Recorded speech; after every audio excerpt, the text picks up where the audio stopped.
الحسن المرقسي للمالتي ميديا. فأول حاجة في السماء هنشوفها هي ربنا. هو ربنا. السماء دي بيتنا أصلا. السماء دي بيتنا. احنا عايشين عشان نروح بيتنا الأبدي. احنا عايشين عشان نروح السماء. وبالسماء دي على فكرة دي مش غريبة عننا. السماء دي بيت الآب. السماء دي بيت مين؟ والآب ده مين؟ الآب ده أبويا. يا أبانا يا أبانا الذي في إيه؟ في السماء. أبويا ده السماء دي بتاعتي، ده بيتي. أنا ذاهب لأعد لكم إيه؟ وإذا أعددت لكم مكان آتي سريعا وأخذكم حيث أكون أنا تكونون أنتم أيضا. سكنتنا في الأرض دي سكنة أرضية هنسيبها ونمشي. إحنا لينا مكان دايم. لينا مكان دايم. فأول حاجة هنشوفها في السماء هي مين؟ هي ربنا. وزي ما قلت لكم إن السماء دي بتاعتنا. اسمك مكتوب فيها. اسمك مكتوب فيها. أول حاجة متمنينها ما لم تره عين إن إحنا نشوف ربنا نفسه. حد بقى مش مشتاق يشوف ربنا؟ ده إحنا بنتشمشم على طاقية أبونا عبد المسيح، ولا مش عارف شال أبونا عبد المسيح وطاقية أبونا فانوس ورفات القديس فلان. لا، ده ربنا هيكون الله هو هيكل السماء. هو هيكون نوره ومجده مال الكل. نوره ومجده مال الكل. هي دي. عشان كده داود أيوب الصديق يقول كده: وبعد أن يفنى جسدي وبعد أن يفنى جسدي وبدون جلدي أرى الله. يعني بعد ما نخلع الجسد التراب ده وتيجي الملائكة تاخد الروح وتروح السماء هنشوف ربنا. هنشوف ايه؟ ربنا. القديس بولس الرسول يقول اننا شايفينه في الارض كلغز او شايفينه كمرآة، لكن لما اطلع السماء فوق هنراه وجه ايه؟ وجه لوجه. لا، وجه لوجه. زمان كان ربنا يظهر في العهد القديم في صورة ملاك، زي ما ظهر 3 ملائكة لأبونا إبراهيم. يظهر في صورة إنسان زي ما ظهروا 3 أشخاص لأبونا إبراهيم في صورة إنسان، وزي ما ظهر على هيئة ملاك لأبونا يعقوب وتصارع معه وقال له: لن أتركك إن لم إيه؟ إن لم تباركني. لكن في السماء هنشوف مجد اللاهوت كله. هنعيش مع الله في مجده وفي لاهوته الكامل. في لاهوته الكامل. طبعا محدش هيقدر يشوف مجد ربنا إلا بالقداسة. قال كده: القداسة التي بدونها لن يعاين أحد ملكوت الله.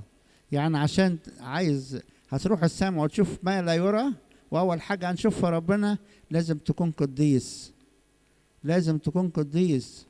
وبعدين الواحد كل يوم يعدي تعيش فيه مع ربنا، لأن أنا مش ضامن تاني يوم هعيش ولا مش هعيش. فاوعى الفرصة دي تضيع منك أو تأجلها، أو تقول لسه العمر، أنا لسه في الأربعينات أو الخمسينات أو الستينات، أنا ممكن أعيش 90 سنة. فالشيطان يلهينا بوسع الأمل وطول العمر، لكن الإنسان مش ضامن حياته يوم واحد. فأنا دايما كل يوم أعيش في القداسة وأعيش في البر، عشان ما بيحش الغالي بالرخيص. ما فقدش السمع عشان حاجة ترابية وحاجة وقتية مش هياخد منها حاجة. طوبى لأنقياء القلب لأنهم إيه؟ كل يوم يعدي قلبك لازم يبقى نقي. كل يوم يعدي تبقى قديس وإنسان عايش في القداسة، واوعى تزعل ربنا. يبقى أول حاجة هنشوفها في السماء هنشوف مين؟ هنشوف ربنا. تاني حاجة في السماء هنشوف كل الملائكة. هنشوف كل إيه؟ كلكم عارفين طغمات الملائكة بقى: الشاروبيم والسيرافيم والأرباب والعروش والكراسي، وكل الجمع غير إيه؟ المحصى الذي للقوات السمائية. زي ما بنقول في القداس: كل الجمع غير المحصى الذي للقوات السمائية. 4 كائنات غير المتجسدين، ونشوف الرؤساء الملائكة 7، ونشوف كل بقى الملائكة والقديسين دول، واحنا هنبقى منهم، هنكون ملائكة زيهم. شوفوا بقى المجد اللي مستنينا ده. احنا أبناء الله، هنكون ملائكة زيهم. كمان في السماء في السماء هنشوف كل الأنبياء، كل الأنبياء، مش هنشوف نبي ولا 2 ولا 3، كل الأنبياء من أول بدء الخليقة لغاية نهاية العمر. طبعا نشوف كل الأنبياء، كل القديسين، كل أرواح القديسين، كل أجدادنا اللي شفناهم واللي ما شفناهمش، والجدود الجدود. هنشوف كل طبعا إيه أحبائنا وكل أرواح الملائكة القديسين. السماء كمان غير أرواح القديسين اللي فيها هنشوف حاجات ما شفناهاش على الأرض، هنشوف حاجات ما شفناهاش على الأرض. قال عنها بولس الرسول ما لم يخطر على قلب إيه بشر. إحنا هنا حاجات مادية، والحاجات المادية الفانية دي تساوي إيه بالنسبة للسماء؟ يعني دي السماء دي حاجة تاني. عارفين يوحنا المعمدان، يوحنا الحبيب ما عرفش يوصفها، قال يشبه شبه كذا. وبولس الرسول أنا مش عارفة أوصفها، ما لم تراه عين. عارفين زي إيه بالظبط؟ زي واحد فلاح كده في الصعيد أو في الأرياف. الراجل الفلاح ده النهار طرفه الغيط والجاموسة والقناية والمجرى المية، وماشي في الشارع كله تراب، ويروح بيت يلاقي البيت حتى من تراب مش مبلط ولا حاجة، وحاجة كلها بسيطة خالص.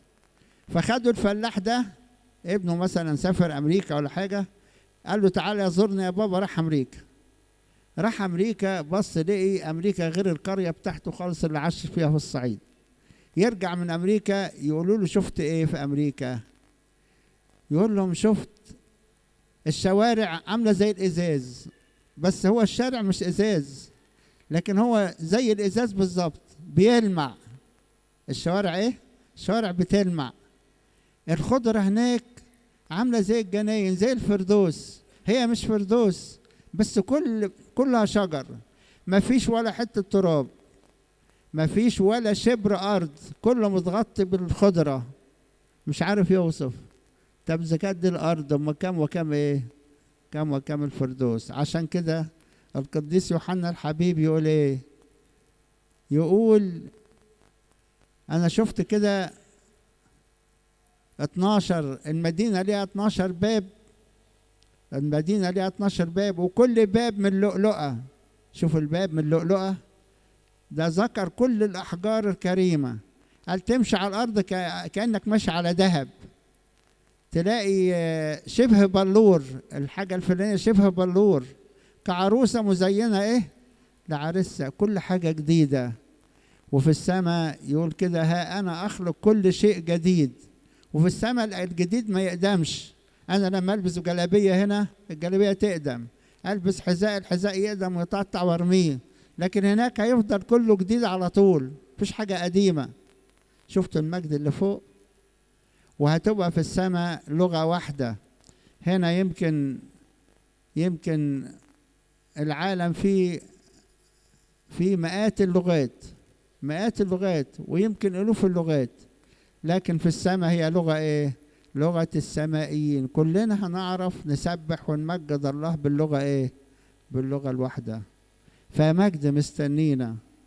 لكن عايز أقول لكم أن طريق السماء هو طريق واحد، في طريق بس واحد يوصلنا إيه؟ السماء. مين هو الطريق الواحد ده؟ هو السيد المسيح. قال إيه بقى؟ أنا هو الطريق والحق والحياة. وكلمة الطريق يعني معرف، يعني ما فيش طريق غيره.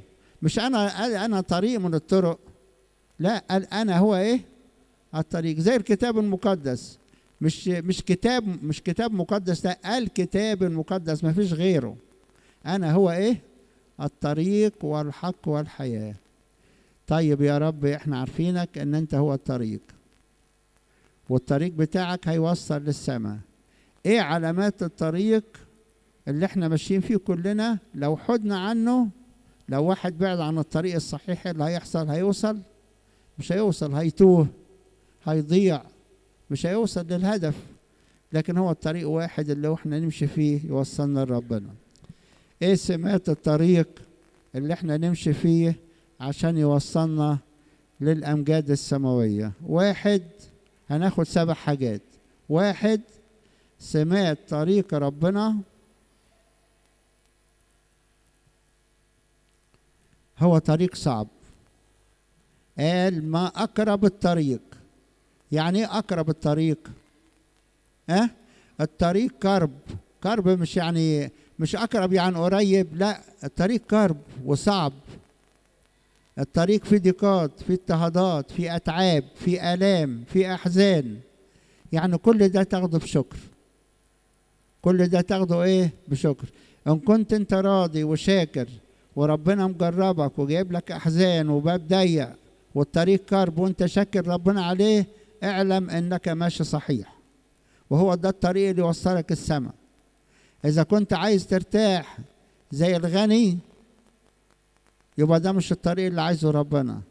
ان كنت عايز شاكر ربنا زي العازر، هو ده اللي هيوصلك السماء. يبقى واحد، طريق ربنا ايه؟ الطريق الصعب. ما اقرب الطريق واضيق الباب الذي يؤدي الى ايه؟ الى ملكوت السماوات. وقليلون الذين يجدون له. قليلون الذين يجدون له. عشان كده ربنا طوب الناس المتألمين وقال طوبى للحزانة الآن لأنهم ايه؟ سيفرحون. طوبى للباكون الآن لأنهم سيضحكون. يا بختك، خد كل حاجة اداها لك ربنا، اشكر ربنا عليها. قول الحمد لله أنا ليا السماء. الأرض دي السيد المسيح تألم كتير، بس مش هيسيبك لوحدك. فيما هو قد تألم يقدر أن يعين إيه؟ المجربين. ربنا معاك. إن كان ربنا معايا كل شيء سهل. إن كان ليا السماء، الأرض دي هتتقضى. الطريق لازم يكون كرب. طريق ربنا مش سهل. من أراد أن يكون لي تلميذا فليحمل صليبه كل يوم وإيه؟ ويتبعني. شيل الصليب واشكر ربنا. جالك ضيقات، جالك آلام، جالك أمراض، أتعاب، جالك فقر، جاتلك ضيقة، قول الحمد لله. أكيد ربنا إيه؟ ربنا قاصد خير وربنا بيحبني. والذي يحبه الرب إيه؟ يمجده. وفي آلام بس في مجد.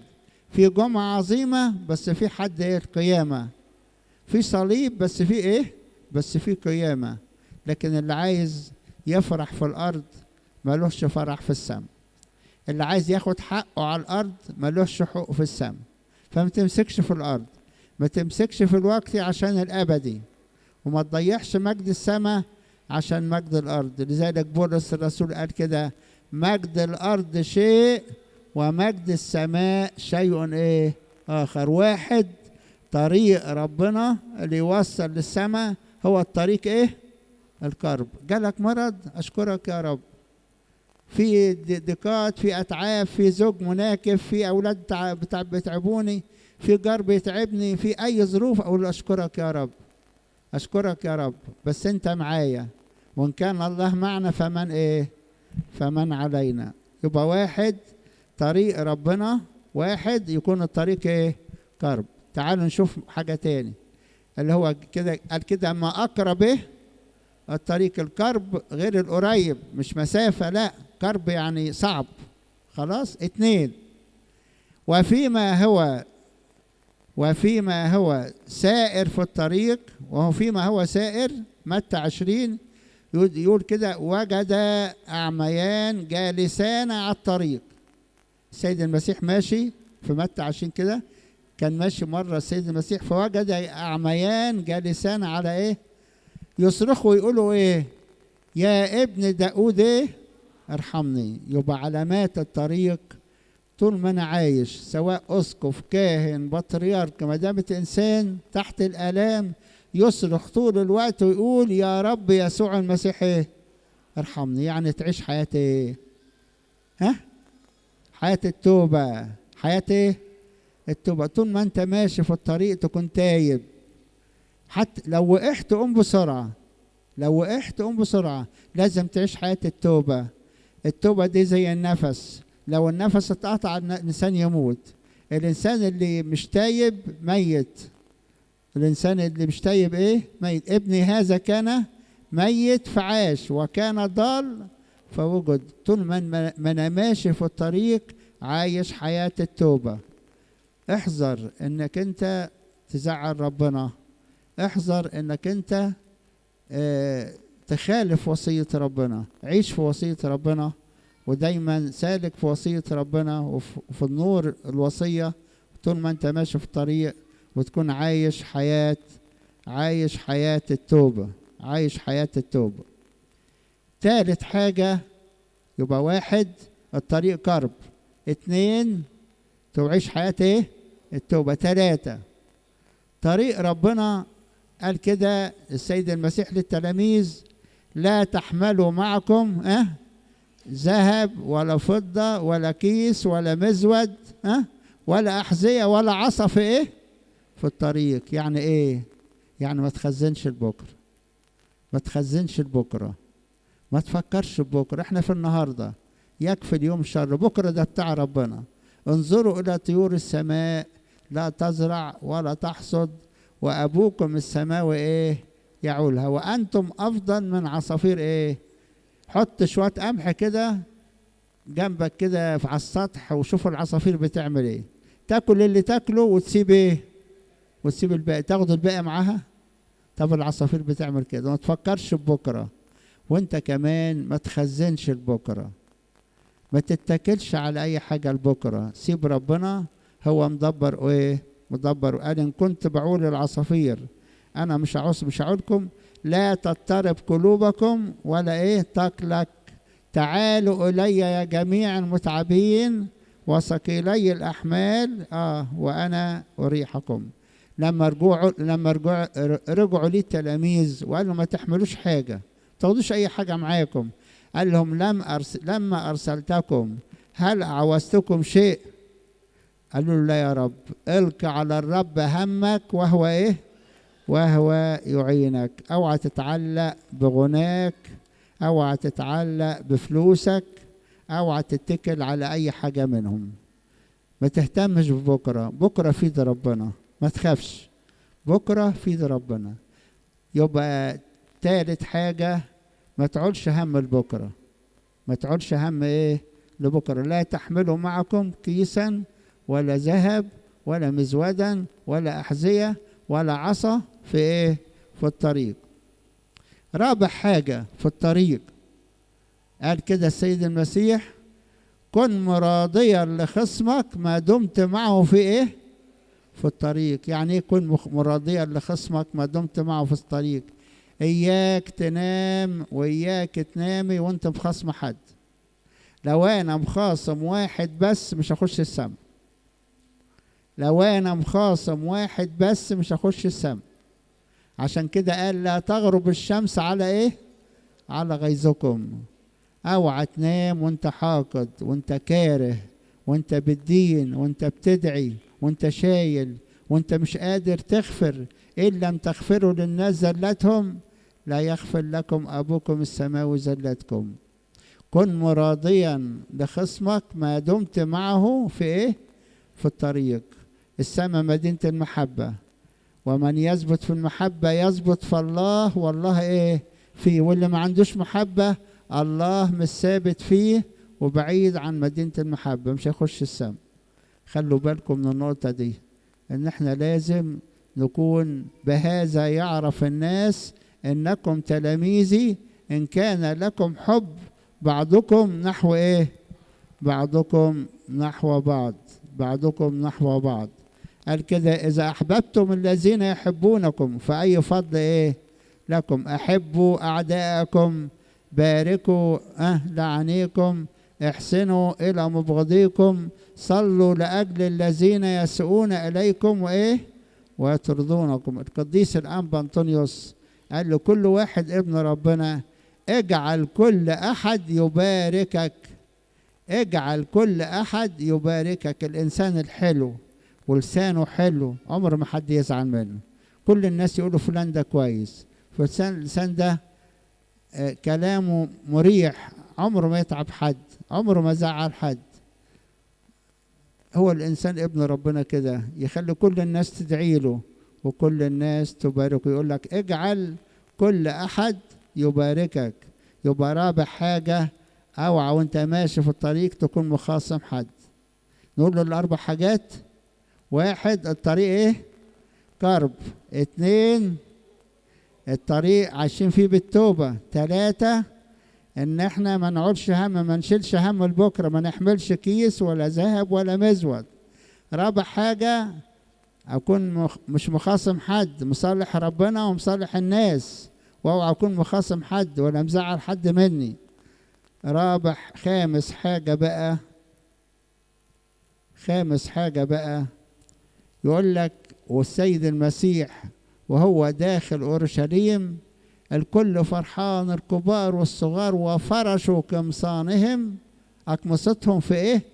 في الطريق. والسيد المسيح مش عليها، وكل الجمع مش عليها.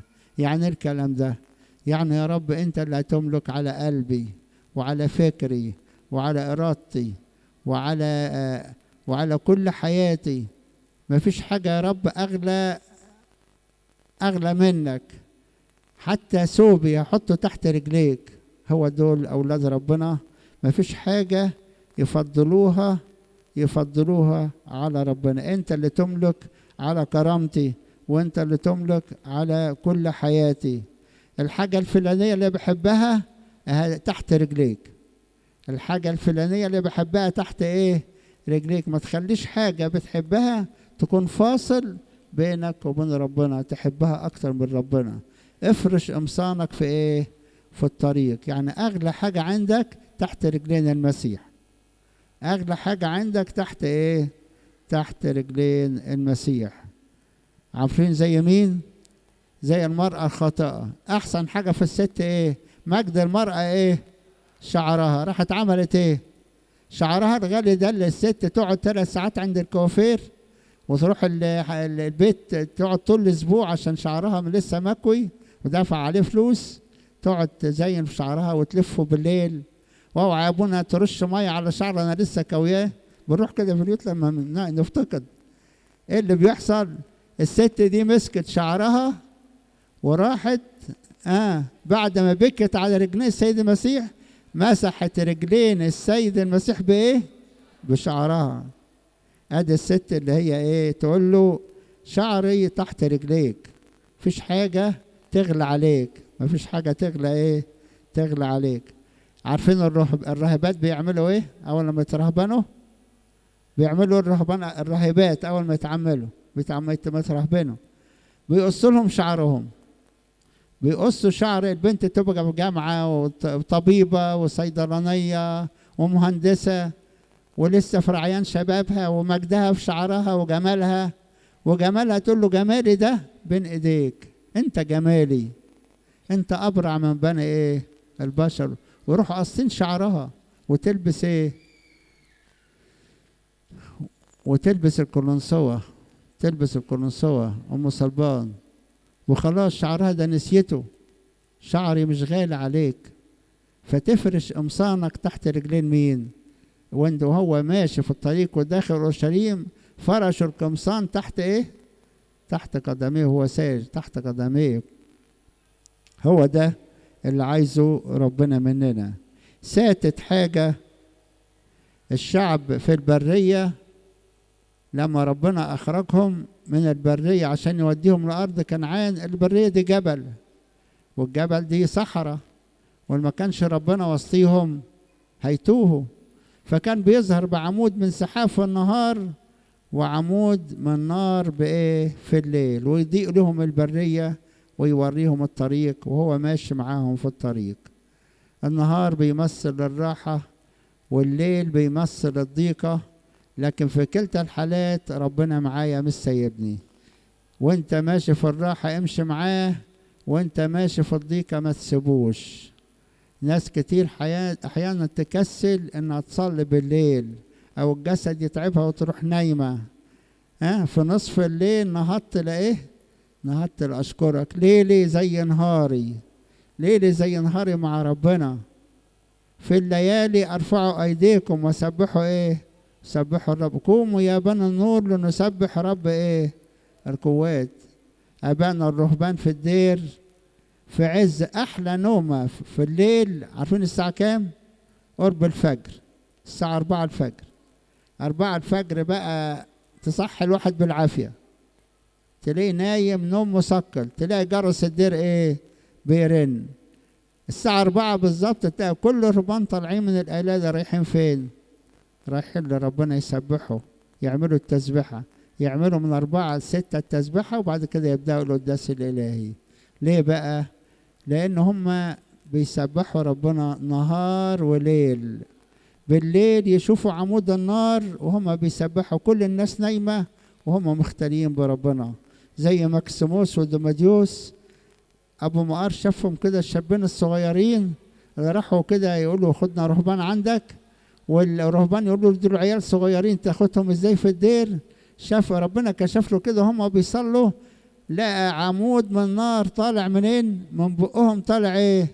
السماء. اذا كنت عايز تشاهد عمود النار وتشاهد كده تسبيح ربنا والتسبيحة الجميلة دي اللي احنا قلناها في تبصرية السبت، اعمل كده، اعمل كده، صلي بالليل، صلي بالليل، ما تهملش صلوات نصف الليل وصلوات النوم، وكلم ربنا في كل وقت. وصلوا كل حين، صلوا كل حين ولا ايه؟ ولا تملوا. اوعوا الواحد لو عمره 60 سنة، الواحد لو عمره 60 سنة ونام 7 ساعات او 8 ساعات في اليوم، يبقى هينام كم سنة؟ 20 سنة. يعني حتى لو واحد منكم كده يقول لك انا عمري 60 سنة، هعيش كام؟ هعيش 80 سنة، هعيش باقي لي 20 سنة. طب ال20 سنة هنام منهم 7 سنين لسه، هنام 7 سنين. العمر بيجري بسرعة، فاحنا بننام كتير وهننام في القبر كتير. الجسد ده هيقعد سنين طويلة نايم. فالواحد قبل ما ينام يتكلم مع ربنا ويسهر مع ربنا. اسهروا وصلوا لأنكم لا تعلمون متى يأتي رب البيت، أفي المساء أم في نصف الليل أم في صياح الضيق أم في الصباح. جاهد جاهد ولا يكلل إلا الذي إيه؟ جاهد. إحنا في امتحان، اللي هو بيجاهد هينول، هيفوز بالإكليل. اللي هيذاكر هينجح، واللي مش هيذاكر مش هينجح. خلوا بالكم.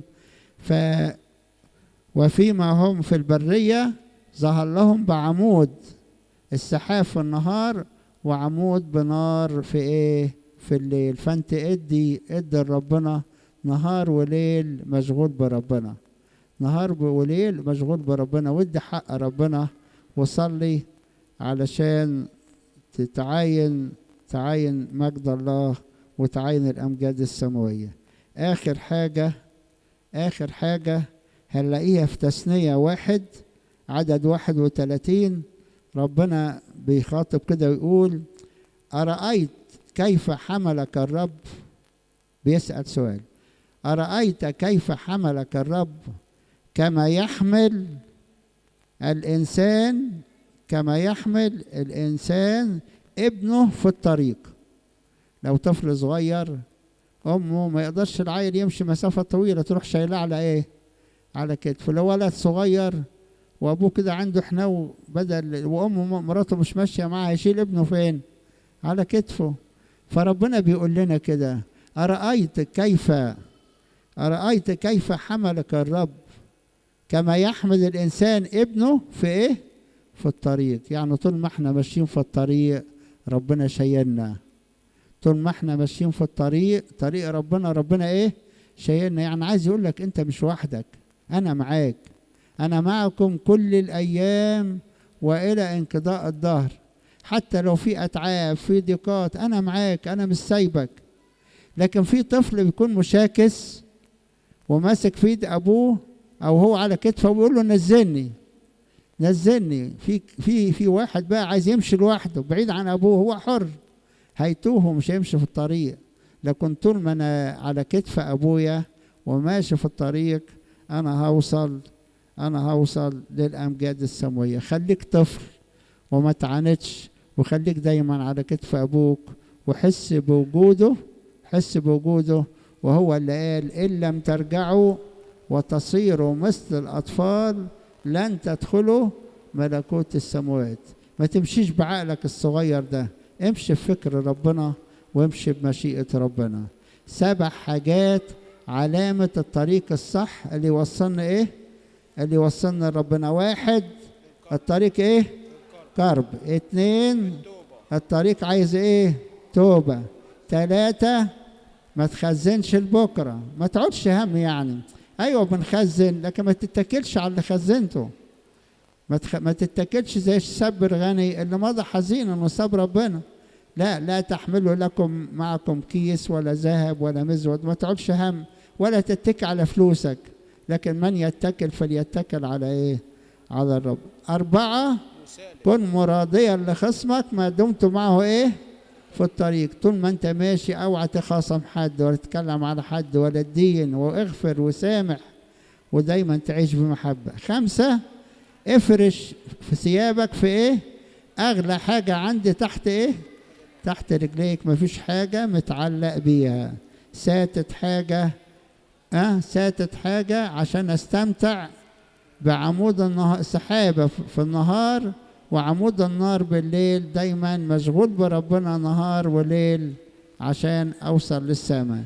اخر حاجة اتكل على ربنا واقول مش ممشيش بمخي، ربنا هو اللي شايلني وربنا هو اللي معايا في الطريق. انا مش لوحدي.